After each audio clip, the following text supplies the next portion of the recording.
দূর যোগে দূর ভোগে মানুষের পাশে চেয়ে দেখো কারা আজ আগে ছুটে আসে। জামাতে ইসলামী বাংলাদেশ, জামাতে অন্যান্য ধর্মাবলম্বী ভাই বোনেরা যারা এসেছেন তাদের প্রতি আমার গভীর শ্রদ্ধা এবং ভালোবাসা। আপনারা সবাই কেমন আছেন?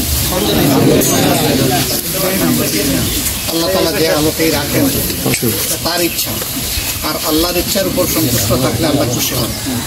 আল্লাহ যাদের উপরে খুশি হন তাদের উপরে আল্লাহ তাআলা তার পক্ষ থেকে সাহায্য এবং রহমত পাঠান। আমরা সবাই মানুষ, আমার উপরে যে আল্লাহ বিপদ দিলেন না, এটাকে আমার উপর আল্লাহর কম মেহেরবানি, অনেক বড় মেহেরবানি। এখন আপনাদের উপর বিপদ দিয়ে আল্লাহ আমাকে পরীক্ষা করতে চান যে আমি আপনাদের বিপদকে আমার বিপদ মনে করি কিনা। আমি যদি আমার বিপদ মনে করি তাহলে আমি আশা করি যে আমার আল্লাহ আমাকে আরও বেশি সাহায্য করবে। কিন্তু যদি আমি আপনাদের বিপদকে আপনাদের উপরে ছেড়ে দেই এবং আপনাদের কোনো কষ্টের অংশীদার আমি বা আমরা না হই, তাহলে আল্লাহ তাআলা কিন্তু আমাদেরকে ছাড় দেবেন না। এখানে কেউ মনে করবেন না যে আমি হিন্দু, আমি মুসলমান। আমাদের কাছে সবাই মানুষ। আমরা মানুষের দুঃখ বেদনা যেখানেই দেখি আমরা মনে করি সেখানেই হাজিরা দেওয়াটা আমাদের জন্য ওয়াজিব। এটা নফল নয়, আমরা ওয়াজিব মনে করি এটা। এবং আলহামদুলিল্লাহ আমাদের প্রত্যেকটি কর্মীকে আমরা এই শিক্ষা দিই যে তুমি যেখানেই আছো, মানুষের কষ্ট যেখানেই দেখবা, পকেটে টাকা থাকলে তাকে সাহায্য করবে। ওটা যদি না থাকে পথের কাঁটাটা সরাইয়া দিও, সে যাতে শান্তিতে পথ দিয়ে হাঁটতে পারে। একজন মানুষ বোঝা বহন করতে পারছে না, তুমি দেখতেছো তার কষ্ট হচ্ছে, পুরুষ হোক মহিলা হোক, বয়স্ক হোক কম বয়সী হোক, তুমি তার সাহায্য করো। আমি গত কয়েকদিন আগে বরিশাল এসে গেলাম, তা আমি প্লেনে উঠবো, ওঠার সময় খেয়াল করলাম একজন মহিলা বেশ শক্ত একটা ব্যাকপ্যাক, মানে পিছনের ব্যাগ নিয়ে উনি বিমানে উঠতেছেন, হাতে তার আরেকটা ব্যাগ। এখন ওই ব্যাগের ভারে তিনি একদিকে কাত হয়ে পড়ে যাবেন, এইরকম অবস্থা। অর্ধেক সিঁড়ি উনি উঠে গেছেন, আমি শুধু দেখলাম। এখন ভিতরে উঠে তিনি তার যে ভারী ব্যাগটা উপরে রাখবেন বাকেটের মধ্যে, এটা উনি পারছেন না। আমি বললাম যে আপনি যদি অনেক কষ্ট না নেন আমি একটু সুযোগ নেই। উনি আমার দিকে তাকাইয়ে বললো যে আপনি মুরব্বী মানুষ। আমি বললাম না, আমি তো মুরব্বী নয়, আমি জোয়ান, আমাকে সুযোগ দেন আপনি। হোস্টেজ আসছে পাশে, বিমানবালা আইসা বলতেছে এটা ঢুকবে। আমি বললাম যে দেখি আল্লাহর নাম নিয়ে চাপ দেই ঢুকে কিনা। ঢুকে গেল আলহামদুলিল্লাহ। যখন বিমান এসে থামলো বরিশাল এয়ারপোর্টে, আমি তখন নিজেই ওটা আবার নামে ওনার হাতে দিলাম না। উনি বললো যে আমার হাতে দেন। আমি বললাম যে আপনি পড়ে যাবেন, আমি এখন আপনার হাতে এটা দেবো না, এখন এটার মালিকানা আমার। আপনি যখন লাউঞ্জে যাবেন, এই বিমান থেকে নেমে বিশ্রামের জায়গায় অথবা আপনার আপনজনের কাছে যাবেন, তখন আমি আপনার হাতে এটা আবার দিয়ে দেব।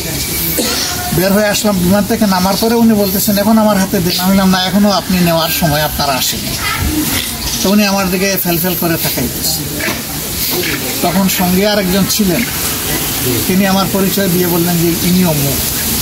মহিলার দিকে আরও অবাক হয়ে তাকাইতেছে, মানে অমুক লোক আমার ব্যাগ বহন করবে, আমার ব্যাগ বুঝা নেবে, এটা কি হয় নাকি? বাইরে আইসা দেখি যে ওনার স্বামী আসে নাই। উনি ফোন দিচ্ছেন তুমি কোথায়? তো উনি বলতেছেন যে আমি আসতেছি, অমুক জায়গায় আটকা পড়ছি। আমি বললাম যে আমরা কি আপনার জন্য অপেক্ষা করব না আপনি এখানে বসে অপেক্ষা করবেন? বলে যে না, এখানে বসে। বলে এবার ব্যাগ আপনার সাথে। এখন এই মহিলা, আমি যদি ব্যাগটা বহন নাও করতাম তার, সে তো কষ্টে মষ্টে এটা টানত। আমি কি জন্য করেছি জানেন? আমি ওই রকম এক মায়ের পেটে জন্ম। কে মুসলিম কে হিন্দু এটা আমার কাছে বিষয় নেই, সবাই আমার মা। আমি মায়ের দৃষ্টিতে দেখি। আমি আমার সহকর্মীদেরকে বলি, সাধারণ মানুষকে বলি, মহিলাদেরকে মা হিসাবে দেখবা। একজন বলছে যে স্ত্রীকে কি হিসাবে দেখবো? বলে তোমার সন্তানের মা হিসাবে দেখবা। তুমি তোমার মাকে যেভাবে শ্রদ্ধা করো, তোমার সন্তানও তার মাকে সেইভাবে শ্রদ্ধা করে। ওই শ্রদ্ধার জায়গা থেকে তাকে দেখো। আমাদের সমাজে এ নিয়ে অনেক বিপর্যয় হয়। মায়ের দৃষ্টিতে দেখলে শয়তান আমাদের কাছে আসবে। সম্মানিত ভাইয়েরা, যেদিন আবহাওয়া অ্যালার্ট দিচ্ছিল, এটা তো আরো এক সপ্তাহ আগে থেকে দিচ্ছে, আমরা খেয়াল রাখছিলাম ওই দিকে। বাতাস যেদিন শুরু হবে, ঘূর্ণিঝড় যেদিন এখানে হামলে পড়বে, আমরা নিয়মিত যোগাযোগ রাখার চেষ্টা করেছি 12টা জেলার সাথে। পরে আরও 4টা জেলা যোগ হয়ে হয়েছে 16 জেলা। কক্সবাজার থেকে শুরু করে একদম সাতক্ষীরা পর্যন্ত এই বেড়টা, সমুদ্র উপকূল পুরাটা। আল্লাহর শেষ মেহেরবানি যে যেভাবে আবহাওয়াবিদরা আমাদেরকে সতর্ক করছিলেন এবং আশঙ্কা করছিলেন, আল্লাহর মেহেরবানি সেই তুলনায় কিছুই হয়নি, আলহামদুলিল্লাহ। সিডরের কথা অতি সম্প্রতি 8 সালে আপনাদের মনে আছে, 70 সালের কথা আপনাদের স্মরণ আছে। সেই তুলনায় আল্লাহ আমাদের উপর এবার অনেক মেহেরবানি করেছে। বড় ধরনের কোনো কিছু হয় না, কিন্তু তারপরেও এই সামান্য জলোচ্ছ্বাস, এই বাতাস অনেকের তো অনেক ক্ষতি করে ফেলেছে। এই এলাকার শরীফ নামের একজন লোক মারা গিয়েছেন, তার বাড়িতে আমরা গিয়েছিলাম, উনি বোধহয় তার পিতা। তো তারা তাদের ছেলেকে তো আর ফেরত পাবেন না, আমরাও এসে ফেরত দিতে পারবো না। আমরা শুধু এসেছি এই কথা বলতে যে শরীফের জন্য আমরা দোয়া করতে এসেছি, আপনারা আমাদের জন্য দোয়া করুন। আর আমরা আপনাদের জন্য দোয়া করি, আল্লাহ যেন আপনাদেরকে সবর করার তৌফিক দেন। আমি জেলে ছিলাম 15 মাস। আমার 1 মাস আগে আমার সন্তানকে জেলে নেওয়া হয়েছে, সে এখনো জেলে আছে। মানুষ আমাকে জিজ্ঞেস করে আপনার সন্তানটি কেমন আছে, আমি বলি ভালো আছে। তো সে কি বের হয়েছে? না, সে তো বের হয়নি। তো তখন দেখি যে মানুষ একটু উদ্বিগ্ন হয়। আমি কি আপনি আশ্চর্য হচ্ছেন, উদ্বিগ্ন হচ্ছেন? তো আপনার জন্য খারাপ লাগে। আমি বললাম যে আমার জন্য তো আমার নিজেরই খারাপ লাগে না। কেন খারাপ লাগে না? আমি বললাম যে আমার যিনি মালিক, আমার সন্তানেরও তিনি মালিক, আমি কি তার চেয়ে বড় অভিভাবক? আমি তো সেই মালিককে তাকে সমঝে দিয়েছি। এভাবে আমরা কিন্তু সবাই আল্লাহর মালিকানায় আছি। আমার ভাইয়েরা বলেছেন যে আমরা বাংলাদেশকে ন্যায় ইনসাফ ভিত্তিক একটি কল্যাণ রাষ্ট্রে পরিণত করতে চাই। জামাতে ইসলামী সম্পর্কে ভুল ধারণা ছড়ানো হয় যে এরা ধর্মে ধর্মে বিভেদ করে। আজকের এই সমাবেশ তার সাক্ষী। আমরা বিভেদ করিনি, পছন্দ করি না।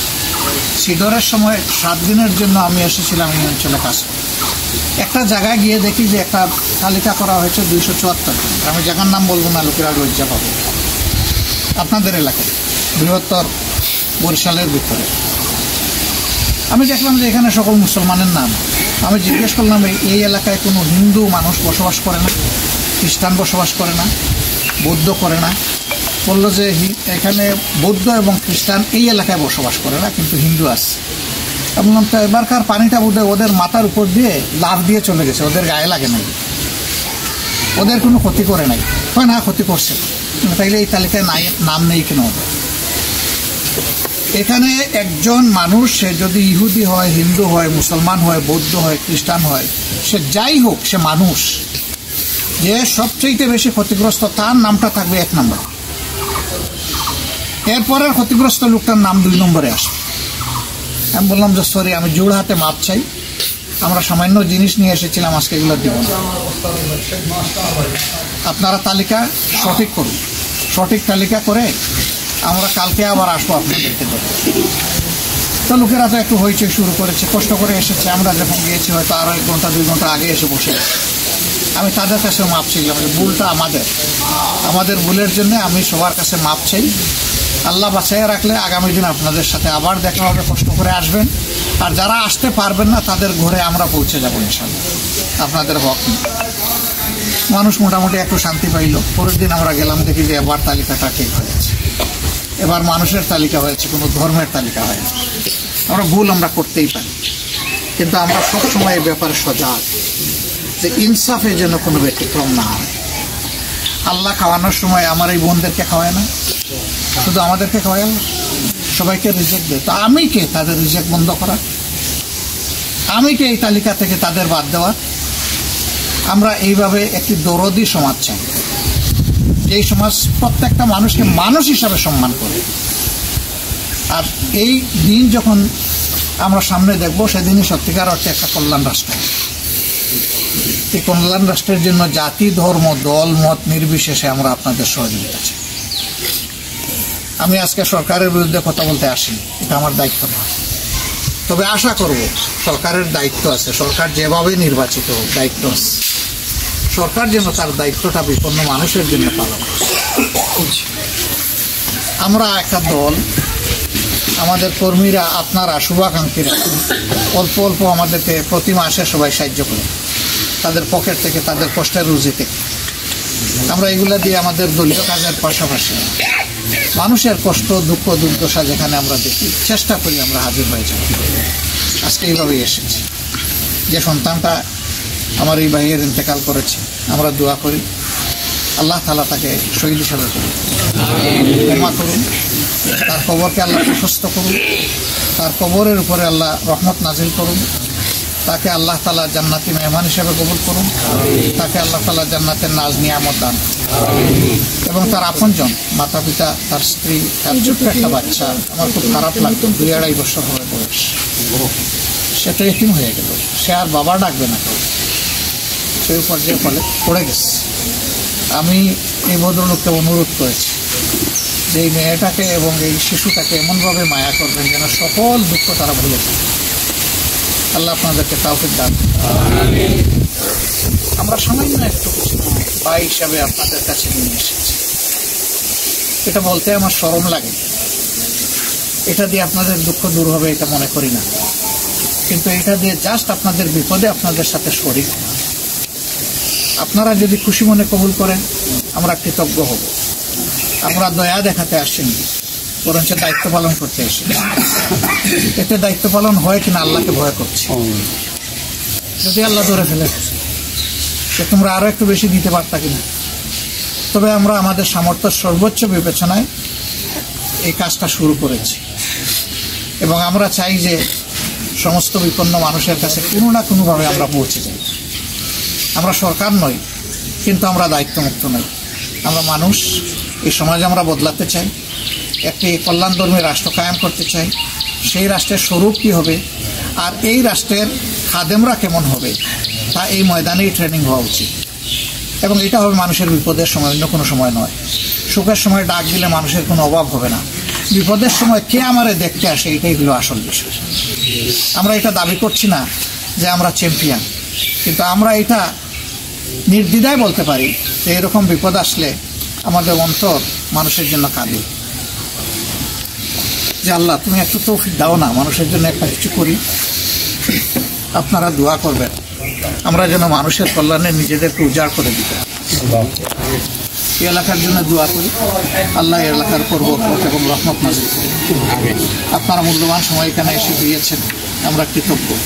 ঘরে ঘরে যাইতে পারলে আরও খুশি হতাম, কিন্তু আরও কিছু কাজ আজকেই আছে, সেগুলো সারতে গিয়ে আপনাদের এই সহযোগিতার জন্য আমরা আন্তরিক কৃতজ্ঞতা এবং মোবারকবাদ জানাই।